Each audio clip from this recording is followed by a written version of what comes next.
ஜூலை 9ஆம் தேதி நிசான் பிராண்ட்ல இருந்து டெக்டான் ஒரு மாடல் காரை இந்தியாவில் அதிகாரப்பூர்வமாக அறிமுகப்படுத்தியிருக்காங்க.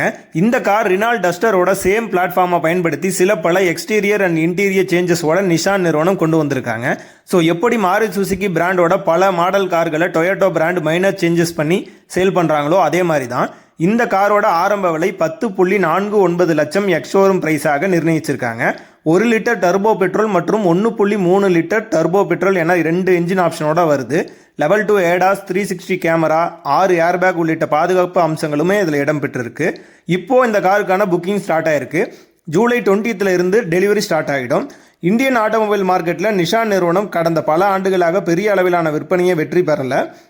ஸோ அதனால் இந்த காரோட தோற்றம் உங்களுக்கு பிடிச்சி இருந்தாலும் உடனடியாக புக்கிங் பண்ணாமல் உங்கள் ஏரியாவில் இருக்கக்கூடிய நிசான் சர்வீஸ் சென்டர் எப்படி இருக்குன்னு பார்த்துட்டு spare parts availability, after sale service எப்படி இருக்குது அப்படிங்கிறதையும் நல்லா விசாரிச்சுட்டு புக்கிங் பண்ணுங்கள். முக்கியமாக எந்த ஒரு காரை வாங்குறதுக்கு முன்னாடியும் டெஸ்ட் ட்ரைவ் கண்டிப்பாக டெஸ்ட் ட்ரைவ் பண்ணி பாருங்கள். ஸோ இந்த காரோட டிசைன் எப்படி இருக்குது, ரெனால்ட் டஸ்டருக்கு இது பெஸ்ட்டா அப்படிங்கிறத உங்கள் கருத்தை கமெண்டில் சொல்லுங்கள்.